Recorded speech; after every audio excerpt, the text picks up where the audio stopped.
الحمد لله وكفى وسلام على عباده الذين اصطفى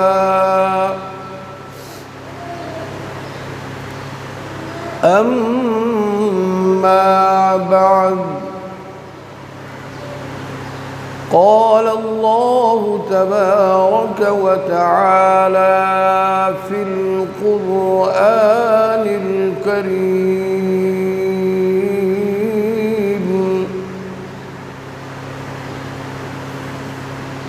أعوذ بالله من الشيطان الرجيم.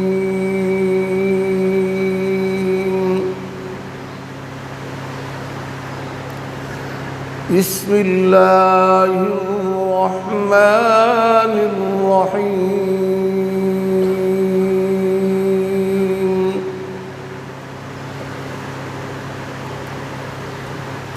إنا أنزلناه في ليلة القدر وما أدراك ما ليلة القدر. ليلة القدر خير من 1000 شهر. تنزل الملائكة والروح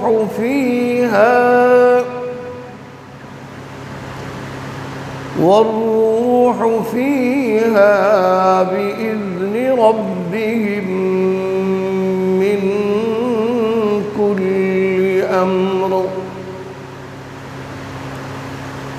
سلام هي حتى مطلع الفجر.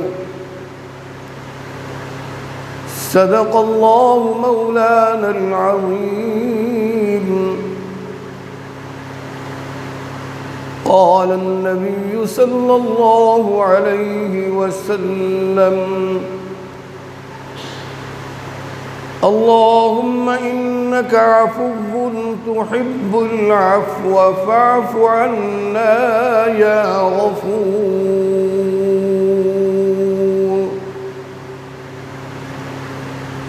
وصدق رسوله النبي الحبيب الكريم، ونحن على ذلك لمن الشاهدين والشاكرين،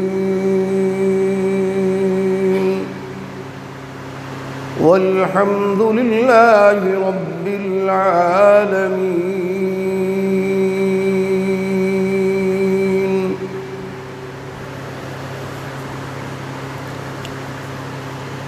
سامعین محترم وعزیز طلباء، حسب روایت گفتگو کے آغاز سے پہلے خالصاً اللہ کی رضا اور خالصاً اللہ کی عبادت کی نیت سے آقائے نامدار تاجدار مدینہ محمد عربی صلی اللہ علیہ وسلم کی ذات اقدس پر نماز والا درود ابراہیمی بلند آواز سے تلاوت فرمائیں۔ اللہم صلی علی سیدنا و مولانا محمد وعلى آل سيدنا ومولانا محمد كما صليت على إبراهيم وعلى آل إبراهيم إنك حميد مجيد. اللهم بارك على محمد وعلى آل محمد كما باركت على إبراهيم وعلى آل إبراهيم إنك حميد مجيد. سامعین محترم، آج کے خطبہ جمعۃ المبارک میں آپ حضرات کے سامنے سورۃ القدر کی آیات مبارکہ تلاوت کی گئی ہیں۔ اللہ تبارک و تعالی کی بارگاہ میں دعا فرمائیں کہ اللہ تبارک و تعالی ہمیں ان آیات کریمہ کا مفہوم و معانی دل کی عمیق گہرائیوں سے سمجھنے اور پھر اس پر کامل ایمان اور کامل یقین کے ساتھ عمل پیرا ہونے کی کامل و اکمل توفیق نصیب فرمائیں۔ بلند آواز سے آمین کہیے۔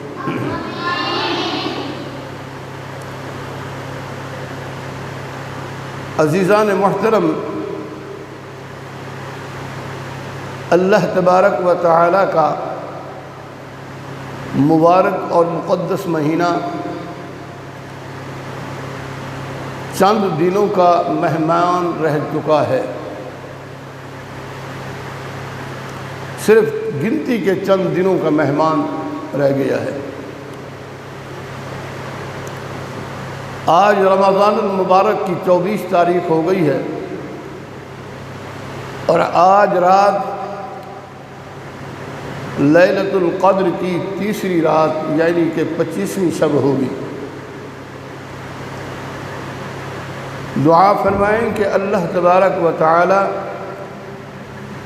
ہمیں لیلۃ القدر کی بقیہ راتوں میں فرضی عبادات اور نفلی عبادات یہ کر کے اپنے اللہ کو راضی کرنے اور اللہ کو منانے کی کوشش کریں۔ جن دوستوں کا رمضان المبارک غفلت کے ساتھ کوتاہیوں میں نالائقیوں میں گزر چکا ہے، ان حضرات کے لیے بھی بقیہ دن بہت بڑے اہم اور فضیلت والے دن ہیں۔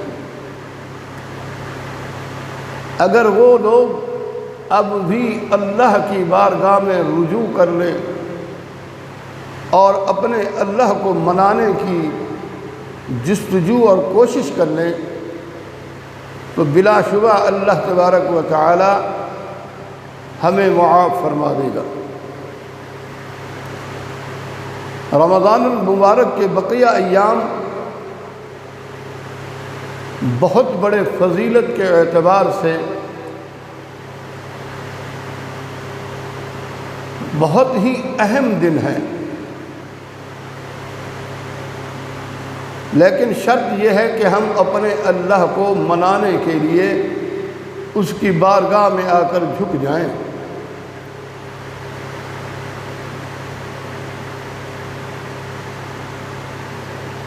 جب اللہ کی بارگاہ میں ہم سر بسجود ہوں گے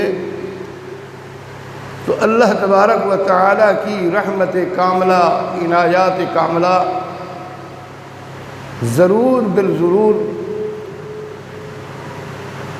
ہمارے سروں پر برسے گی، اس لیے کہ یہ اس مقدس ماہ میں شب و روز ایک لمحہ ضائع کیے بغیر اہل ایمان پر برس رہی ہے، اور اس انداز سے برس رہی ہے جیسا کہ موسلا دھار بارش برستی ہے۔ تو میرے دوستو، اس وقت تمام مسلمانان عالم رب ذوالجلال کی عنایتوں اور مہربانیوں کے طفیل اس ماہ مبارک میں ایک ماہ مبارک کی برکتوں اور سعادتوں کو سمیٹنے میں مصروف ہیں۔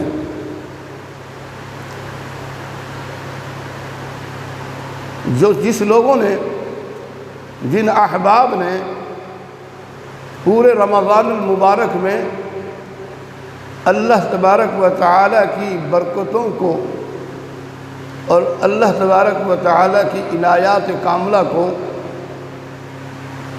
بھرپور انداز سے حاصل کرنے کے لیے ایک لمحہ ضائع کیے بغیر جستجو میں لگے رہے،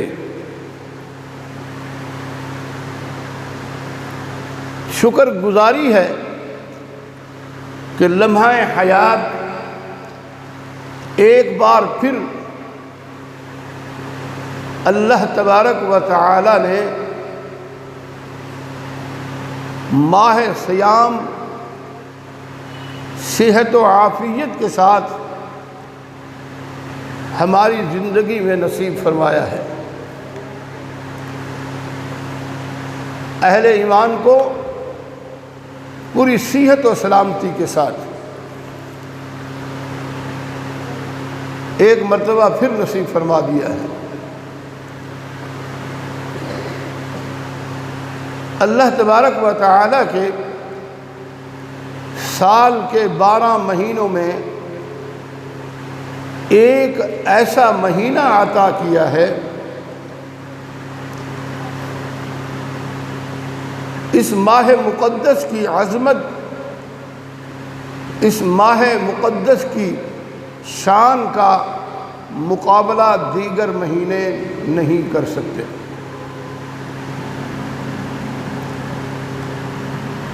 اور سورہ بقرہ میں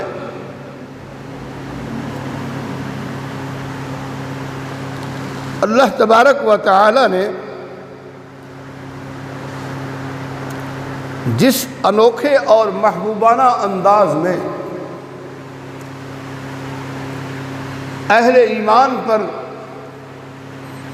فرضیت روزے کا تذکرہ کیا ہے، وہ بڑا ہی حوصلہ افزا ہے۔ اللہ تبارک و تعالی نے سورہ بقرہ میں جو تذکرہ فرمایا ہے وہ اہل ایمان مسلمانوں کے لیے بہت ہی حوصلہ افزا ہے۔ میرے دوستو، ذرا اندازہ تو کریں اس بات کا، رب العالمین کی ربوبیت کا، کہ کیا نرالا طرز ہے،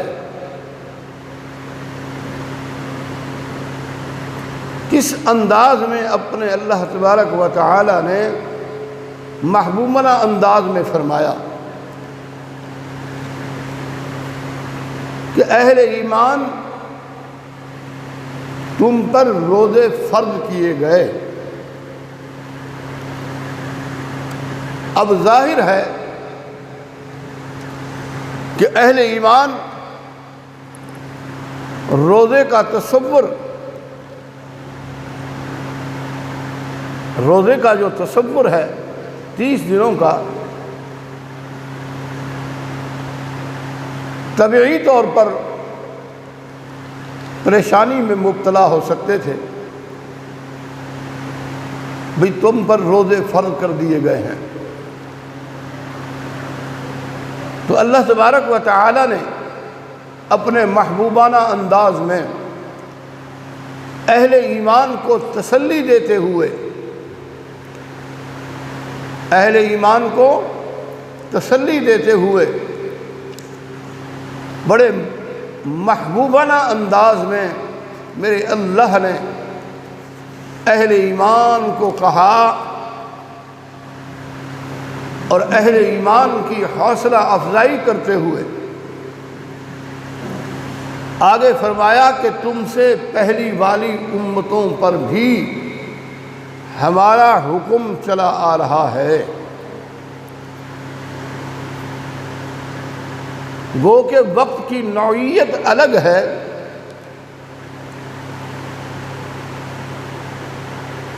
لیکن اللہ تبارک و تعالی نے پھر اس اگلی آیت میں تسلی دینے کا دوسرا انداز اختیار کرتے ہوئے مومنین کے قلوب کو راحت رسانی کی غرض سے فرمایا کہ اے میرے اہل ایمان مسلمانوں، اس بھوک اور پیاس سے پریشان کیوں ہوتے ہو؟ یہ تو گنتی کے چند دن ہیں، ایام معدودات۔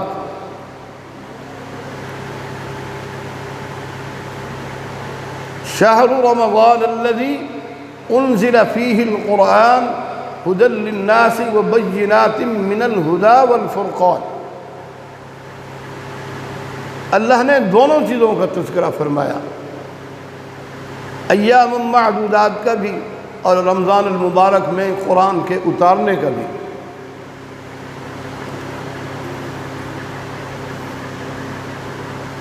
تو میرے دوستو، چند دن اتنے کہ تم انگلیوں پر ان دنوں کو شمار کر سکتے ہو، 29 دن یا پھر 30 دن۔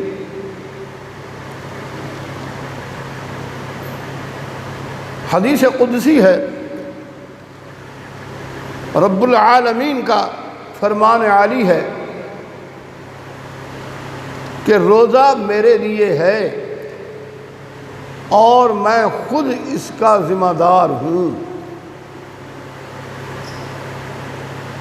الصوم لی وانا اجزی بہ، کہ لوگوں روزہ میرا ہے اور میں خود اس کا بدلہ دوں گا۔ قیامت کے روز اللہ تبارک و تعالی روزہ دار کو بلا کر خود اس کا بدلہ عطا فرمائیں گے۔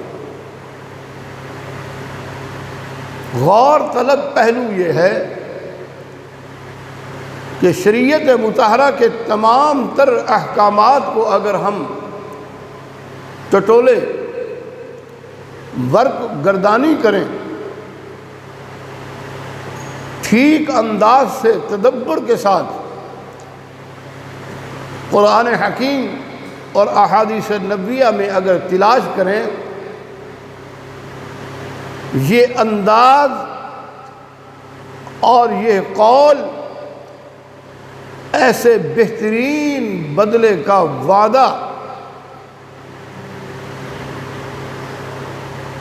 کہ جس کی جزا خود رب کریم کی ذات ہے۔ اللہ تبارک و تعالی نے کسی اور عمل کے لیے نہیں کہا، کسی بھی نیک عمل کے لیے، خواہ وہ فرض ہوں، فرضی عبادات ہوں یا دیگر کوئی نفلی عبادات، اللہ نے اپنی طرف نسبت نہیں فرمائی کہ وہ میرے لیے ہے۔ کہیں بھی اللہ تبارک و تعالی نے اس بات کی نسبت نہیں فرمائی کہ وہ میرے لیے ہیں۔ اللہ تبارک و تعالی نے صرف اور صرف روزے کے لیے اور روزہ دار کے لیے فرمایا الصوم لی وانا اجزی بہ، روزہ میرا ہے اور میں خود ہی اس کی جزا ہوں۔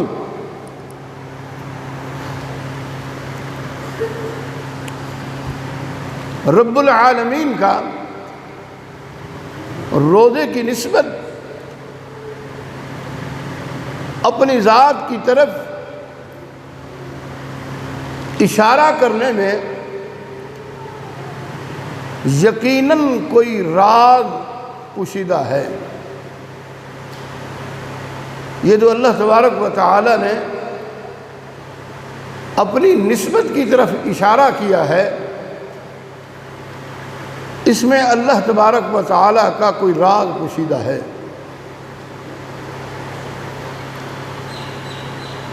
اور ایک دوسری بات یہ ہے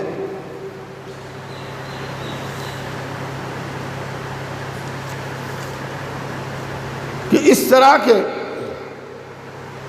بھوکے پیاسے اور جاہل خواہشات سے روکنے کا مقصد آخر کیا ہے؟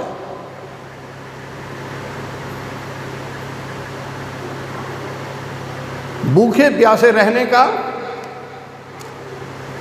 اور جائز خواہشات سے روکنے کا مقصد کیا ہے؟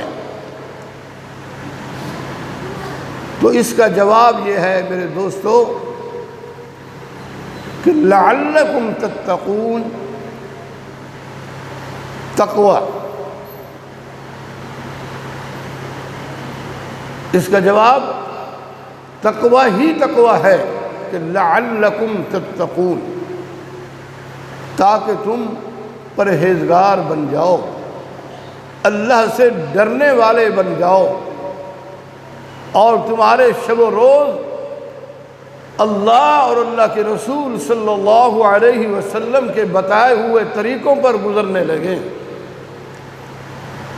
زندگی کا ایک ایک لمحہ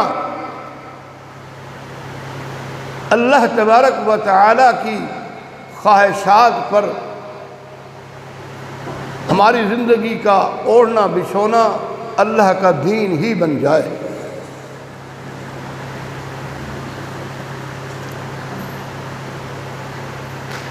روزے کے ساتھ جہاں ہم اپنی جائز خواہشات کھانے پینے سے اور اپنے جذبات سے اپنے نفس کو روکتے ہیں، تقوی کی ایک تعریف ایک بہت بڑے جلیل القدر صحابی رسول سیدنا حضرت ابی ابن کعب رضی اللہ عنہ نے بڑے عجیب اور نرالے انداز میں بتائی۔ امیر المؤمنین قاتل المشرکین والمرتدین خلیفہ ثانی سیدنا حضرت عمر فاروق رضی اللہ عنہ نے سیدنا حضرت ابی ابن کعب سے دریافت فرمایا کہ اے ابی ابن کعب، تقوی کیا ہے؟ تقوی کسے کہتے ہیں؟ تو حضرت ابی ابن کعب رضی اللہ عنہ نے فرمایا کہ اے عمر، کیا آپ کبھی کانٹوں والے راستے سے گزرے ہیں؟ سیدنا عمر فاروق رضی اللہ عنہ نے فرمایا کہ جی بالکل، اکثر و بیشتر میں گزرتا رہتا ہوں۔ تو حضرت ابی ابن کعب نے فرمایا کہ اے عمر، اس وقت آپ کا رد عمل کیا ہوتا ہے؟ آپ کا عمل کیا ہوتا ہے؟ اور امیر المؤمنین سیدنا حضرت عمر فاروق رضی اللہ عنہ نے کہا کہ اے ابی ابن کعب، اس وقت میں اپنے کپڑے لپیٹ لیتا ہوں اور کوشش کرتا ہوں کہ میرا دامن ان کانٹوں کے ساتھ الجھ نہ جائے۔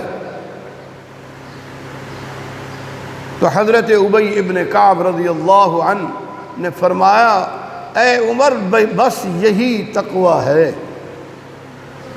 اپنے آپ کو بچانے، کانٹوں سے جو بچایا جاتا ہے، یہی تقوی ہے۔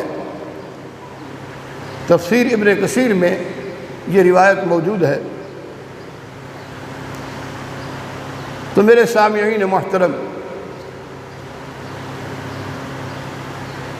تو بس روزے کا مقصد اہل ایمان کو لعلکم تتقون بتا کر اس ماہ مقدس میں ایسی روحانی طاقت سے نوازا گیا ہے کہ جس کے ذریعے سے اللہ تبارک و تعالی کا حکم آج ہم سب رمضان المبارک میں مباح چیزوں کو، جائز چیزوں کو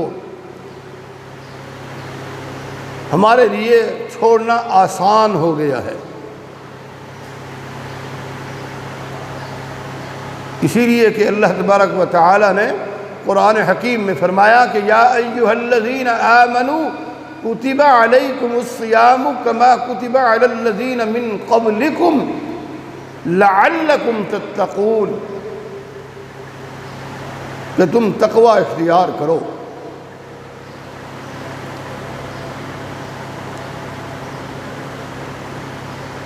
تقوی اسی چیز کا نام ہے کہ رمضان المبارک کے بعد غیر رمضان المبارک میں پورا سال یعنی کہ بقیہ 11 مہینے اللہ کی طرف سے حرام کردہ اور ناجائز چیزوں کا چھوڑنا آسان سے آسان تر ہو جائے۔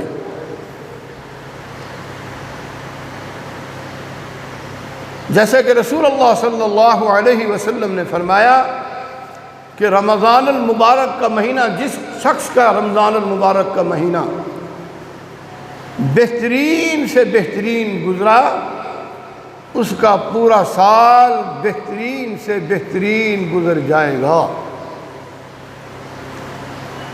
یہ اللہ کا وعدہ ہے، جس نے اللہ تبارک و تعالیٰ کے ساتھ سچے دل کے ساتھ پورے اخلاص کامل کے ساتھ اور تقوی کو اختیار کرتے ہوئے پورے رمضان المبارک کو گزارا، تو اس کا پورا بقیہ سال جو ہے، سال کے بقیہ 11 مہینے بھی بہترین سے بہترین گزر جائیں گے۔ تو خلاصہ کلام یہ ہے کہ اس ماہ مبارک کی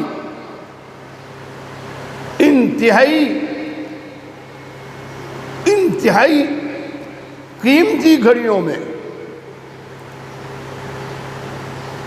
یہ بقیہ ایام جو ہیں، آج 24واں روزہ ہے، اور جتنی بقیہ ایام ہیں، ان ایام میں، ان گھڑیوں میں، ان لمحات میں فضولیات اور لغویات کی نظر کرنے کی بجائے اپنی تمام تر توجہات، تمام تر اپنے اوقات کو اس ایک ماہ کی مشق پر لگایا جائے، بقیہ دنوں میں اسی چیز پر صرف کیا جائے، تو یقیناً میرے دوستو زندگی کے باقی ماندہ ایام بھی اللہ تبارک و تعالی کی رضامندی کے ساتھ جینا اور گناہوں سے بچنا ضرور بالضرور ممکن ہو جائے گا۔ اور انسان کا یہ نفس مطمئنہ، یہ جو نفس ہے انسان کا، اور جو پورے سال میں نفس شیطانی پر لگا رہتا ہے، یہ ہمارا نفس شیطان کے خلاف جنگ کرنے میں معاون و مددگار ثابت ہوگا، لیکن شرط وہی ہے کہ ہم اپنا رمضان المبارک بالکل بعینہ ہی اسی انداز میں گزاریں جس طرح ہمارے رسول اللہ صلی اللہ علیہ وسلم نے فرمایا۔ اپنے آپ کو اللہ کی بارگاہ میں مکمل طور پر بقیہ ایام میں میرے دوستوں سپرد کر دیجئے۔ اللہ کی بارگاہ میں جب آپ اپنے آپ کو بقیہ دنوں میں سپرد کر دیں گے تو اللہ تبارک و تعالی ہماری زندگی کے 50 سالہ زندگی ہے، 80 سالہ زندگی، 100 سالہ زندگی کے کیے ہوئے صغیرہ کبیرہ گناہوں کو بھی معاف فرما دیں گے، اور آئندہ سال کے لیے بھی اللہ پاک کی طرف سے کرم نوازی ہو جائے گی۔ اور اللہ رب العزت اپنے احکامات اور رسول اللہ صلی اللہ علیہ وسلم کے فرامین عالی کے مطابق ہم اپنی زندگی گزارنے والے بن جائیں گے۔ ہم اہل ایمان مسلمانوں کی بہت بڑی جو کمزوری ہے وہ یہ ہے کہ رمضان المبارک کا چاند دیکھ کر اللہ کے گھروں کو آباد کرنے لگ جاتے ہیں۔ رمضان المبارک کا چاند دیکھ کر اللہ کے گھروں کو آباد کر لیتے ہیں، اور پھر شوال المکرم کے چاند کو دیکھ کر اللہ کے گھروں کو ویران کر دیتے ہیں۔ حتیٰ کہ جو آخری رات جو لیلۃ الجائزہ کی رات ہے،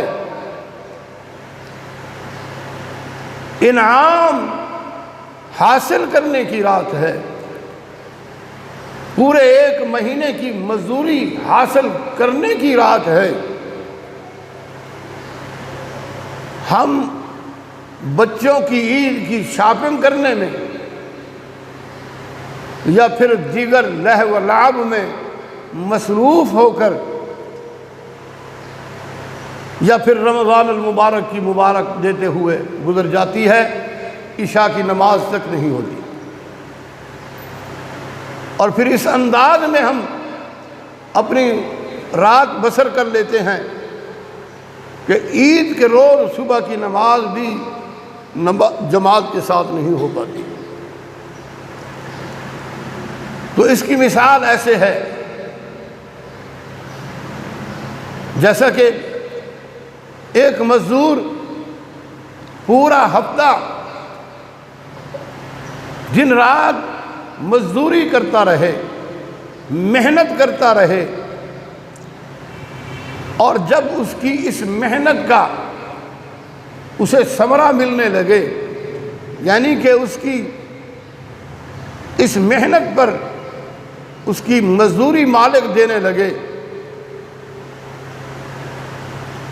تو اس دن کو وہ سرے سے غائب ہو جائے، تو ہر آدمی یہ کہے گا کہ یہ کتنا بے وقوف اور بد نصیب آدمی ہے۔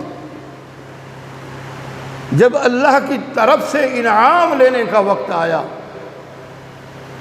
یہ منظر سے بھی غائب ہو گیا۔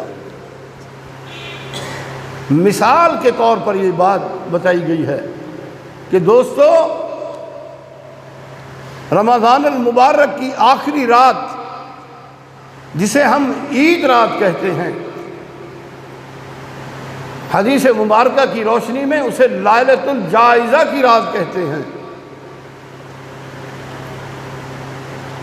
شیطانی بہکاوے میں آ کر، اس لیے کہ شیطان تو رہا ہو چکا ہوتا ہے، وہ آتے ہی اہل ایمان پر حملہ آور ہوتا ہے کہ یار تم نے پورے 29 راتیں 30 راتیں پورا اتنی بڑی عبادت کر لی ہے، کوئی بات نہیں اگر آج ایک رات میں ہم چل پھر کے اہل محلہ کو، اپنے عزیز و اقارب کو مبارکباد بھی دے دیں گے اور پھر اس کے ساتھ ساتھ بچوں کی شاپنگ بھی کر لیں گے۔ تو میرے دوستو، یہ رات انتہائی قیمتی ہے، جیسا کہ لیلۃ القدر کی راتیں قیمتی ہیں، اسی طرح لیلۃ الجائزہ کی رات بھی بہت بڑی قیمتی ہے۔ خیال کرنا کہیں یہ اہم رات ضائع نہ کر بیٹھنا۔ تو اللہ کی بارگاہ میں دعا فرمائیں کہ اللہ تبارک و تعالی ہماری رمضان المبارک کی تمام تر جملہ عبادات،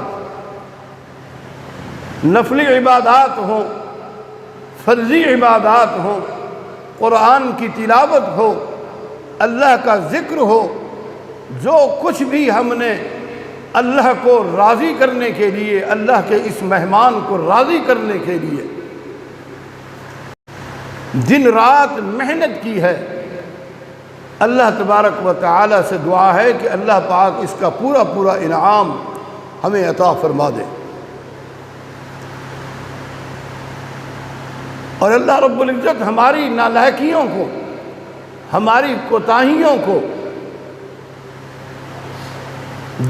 درگزر فرماتے ہوئے معاف فرما دے۔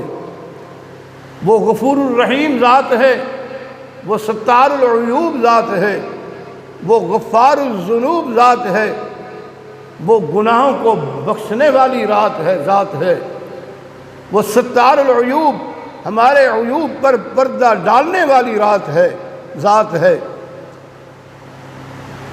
اور اللہ تبارک و تعالیٰ کی یہ صفات ہیں۔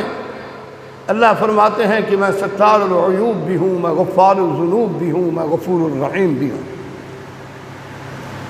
تم ایک مرتبہ میری بارگاہ میں آؤ تو صحیح، اجلے کپڑوں کی طرح میں تمہیں اپنے گھروں میں واپس نہ کروں تو مجھے رب نہ کہنا۔ تم گناہوں کی میل کچیل کے ساتھ لپٹے ہوئے آلودہ ہو کر میری بارگاہ میں آؤ تو صحیح۔ اے غافل مسلمان، اے نادان مسلمان، تو نے غفلت کے ساتھ، نالائکیوں کے ساتھ اپنے وقت کو گزارا، رمضان المبارک جیسے مقدس اور مبارک مہینے کو ضائع کر دیا۔ اے انسان، اب بھی وقت ہے کہ میرے دروازے پر آ جا، اور میرے دروازے پر آ کر اپنی جبین کو، اپنے اس ماتھے کو ایک مرتبہ رگڑ تو صحیح، اور مجھ اللہ سے، مجھ احکم الحاکمین سے، مجھ خالق اور مالک سے، اور مجھ جیسے رب رازق سے ایک دفعہ مانگ کر تو دیکھ۔ اپنی ان آنکھوں سے آنسو بہا کر تو دیکھ۔ تمہاری آنکھوں کا، آنسوؤں کا قطرہ ابھی ان پلکوں پہ بھی نہیں آئے گا، رب کریم فرماتے ہیں میں اعلان مغفرت کر دوں گا، لیکن ایک مرتبہ تو میرا بن کر تو دیکھ۔ تو دوستو، رمضان المبارک کے بقیہ ایام 5 سے 6 دن رہ گئے ہیں، اور اس میں لیلۃ القدر کی 3 راتیں میں غالباً 2 راتیں، آج کے ساتھ 3 راتیں، 25ویں، 27ویں اور آخری 29ویں شب لیلۃ القدر کی راتیں بھی باقی ہیں، اور لیلۃ الجائزہ کی رات، عید کی رات بھی باقی ہے، اور دن بھی باقی ہیں۔ تو آئیے میرے دوستو، اپنے رب کو منا لیجئے، اپنے ناراض رب کو راضی کر لیجئے۔ تو اللہ تبارک و تعالی ہماری کمی کوتاہیوں کو اور نالائکیوں کو ضرور بالضرور معاف فرما دیں گے۔ اللہ سے ایک بار پھر میں ملتمس ہوں، اس کی بارگاہ میں التجا کر رہا ہوں کہ یا اللہ، جن دوستوں نے، جن اہل ایمان نے تیرے اس مبارک مہینے کو راضی کرنے کے لیے، تیرے اس مبارک مہینے کا اکرام کرنے کے لیے دن رات جاگے ہیں، تیری بارگاہ میں اپنی جبین کو جھکائے رکھا، شب و روز تیری عبادت کے لیے کھڑے رہے، یا اللہ تو اپنے وعدے کے مطابق رمضان المبارک کی وہ تمام مبارک ساعتیں اور تمام تر برکتیں اور تمام تر عنایات ہمیں عطا فرما۔ بلند آواز سے آمین فی۔ اور اللہ کی بارگاہ میں مسلسل اس بات کا اعادہ کیجیے، استغفار کے ساتھ، اور جو دعا ہے آخری عشرے کی، اللہم انکا عفو تحب العفو فاعف عنا یا غفور، کثرت کے ساتھ پڑھیے، کیونکہ یہ عشرہ خلاصی جہنم کا عشرہ ہے، دوزخ سے چھٹکارے کا عشرہ ہے۔ اللہ تبارک و تعالیٰ نے اس مہینے کو 3 عشروں میں تقسیم فرمایا کہ اولہ رحمت، اوسطہ مغفرۃ، وآخرہ عتق من النار۔ پہلا عشرہ رحمت کا بھی ہم نے غفلت میں گزارا، دوسرا عشرہ مغفرت کا وہ بھی ہم نے غفلت میں گزار دیا، لیکن میرے دوستو اب بھی وقت ہے، ابھی بھی وقت نہیں گیا۔ اپنے ناراض اللہ کو منا لیجئے۔ آج ہمارے وطن عزیز میں اور جتنے اہل ایمان مسلمانوں پر مصائب و آلام آ رہے ہیں، اس کی سب سے بڑی وجہ جو ہے وہ اللہ کی نافرمانیاں ہیں۔ رمضان المبارک کے اس مقدس مہینے میں اللہ سے عہد کر لیجئے کہ اللہ، ہم آئندہ زندگی میں تیری نافرمانیاں نہیں کریں گے، تو پھر دیکھنا کہ اللہ کی باران رحمت کس انداز کے ساتھ ہمارے اوپر برستی ہے۔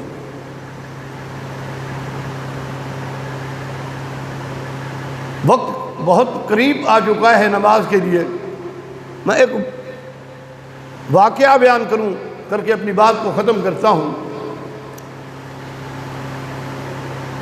غالباً ابن کثیر نے یہ واقعہ نقل کیا ہے کہ ایک ملک میں قحط آ گیا، وبائی امراض جو ہیں وہ پھوٹ پڑے۔ تو اس ملک کے بادشاہ نے کہا کہ اے مسلمانوں، تم آپس میں ایک دوسرے کو نہی عن المنکر کی تبلیغ کرنا شروع کر دو، آلات موسیقی، فواحشات کے کام کو بالکل ترک کر دو، آلات موسیقی کو توڑ ڈالو، اور جو اس کے باوجود پھر بھی نافرمانیوں میں لگا رہے اس کو اس شہر سے بدر کر دو، شہر سے باہر نکال دو، اور اللہ کی بارگاہ میں گڑ گڑا کر مانگنا شروع کر دو۔ تو دیکھنا کہ پھر یہ تمام تر مصیبتیں اللہ رب العزت ہم سے دور فرما دیں گے۔ تو حضرت ابن کثیر رحمۃ اللہ علیہ فرماتے ہیں کہ ایک ہفتہ گزرنے کا وقت، صرف ایک ہفتے میں، ایک ہفتے کے اندر اس شہر سے، اس ملک سے مصائب و آلام، وبائی امراض نام کی کوئی چیز باقی نہیں تھی۔ لیکن آج ہم اللہ سے اس بات کی توقع لگائے بیٹھے ہیں کہ فواحشات و منکرات، لہو و لعب کے کاموں کو بھی نہیں چھوڑیں گے، ہم تیری نافرمانیوں کو بھی نہیں چھوڑیں گے، لیکن تو ہمیں معاف فرما دے، تم ان وباؤں کو ان مصائب و آلام کو دور کر دے۔ میرے دوستو، یہ ممکن ہی نہیں ہے۔ آج اللہ کی بارگاہ میں بیٹھ کر اللہ کی بارگاہ میں اس بات کی دعا کیجئے، اللہ کی بارگاہ میں گڑ گڑائیے کہ اللہ تو ہمیں معاف فرما دے، اللہ تو ہمیں معاف فرما دے، اللہ تو غفور الرحیم ہے، تو ہمیں معاف فرما دے، اللہ تو ستار العیوب ہے، تو ہمیں معاف فرما دے، اللہ تو غفار الذنوب ہے، تو ہمیں معاف فرما دے، اللہ غفور الرحیم تیری صفت ہے، تیری ذات ہے، اللہ تو ہمیں معاف فرما دے۔ اللہ کی بارگاہ میں جب ہم اس انداز میں گڑ گڑائیں گے، روئیں گے، تو اللہ تبارک و تعالی اسی وقت بیٹھے ہوئے اللہ پاک ہماری جو ہمارے گناہ ہیں ان کی معافی کا اعلان فرما دیں گے۔